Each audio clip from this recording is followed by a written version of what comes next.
Welcome friends, weather news Gujarati મારી YouTube ચેનલની અંદર આપ સર્વે મિત્રોનું હાર્દિક સ્વાગત છે। મિત્રો, હવે આજના વિડીયોની અંદર માહિતી આપવાની છે કે જેવી રીતે કંઈક આપણે એક દિવસ પહેલા વિડીયો બનાવીને મૂક્યો હતો, તેમાં વાત કરી હતી કે હવે ગરમીનો પારો છે તે ધીરે ધીરે ઊંચો જશે। એવી રીતે આજે તારીખ થઈ ગઈ છે 9 તારીખ। એવી રીતે કે 7 તારીખે આપણે વાત કરી હતી, આજે 9 તારીખ થઈ ગઈ છે।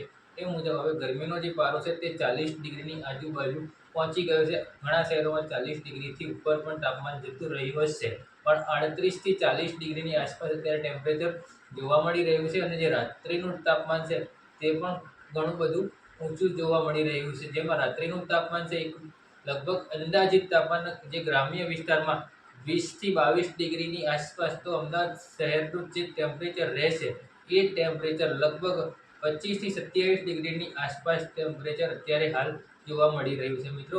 એટલે આ જે ટેમ્પરેચર છે એ હજી પણ આવનારા 2 દિવસ સુધી આ ટેમ્પરેચર હજી રહેવાનું છે।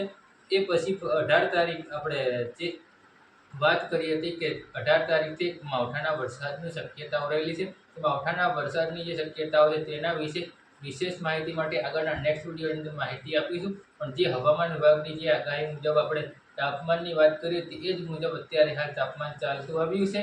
એમાં હવામાન વિભાગે કહી દીધું છે કે આવનારા 3 દિવસ સુધી રાજ્યની અંદર કોરું વાતાવરણ રહેશે, સૂકું વાતાવરણ રહેશે, સૂકા પવનો ફૂંકાશે, ગરમ હવા, ગરમ લૂ ફૂંકાતી એવો અહેસાસ થશે। એટલે ગરમીનું જે તાપમાન છે તે વધારે રહેશે 40 ડિગ્રીની આસપાસ।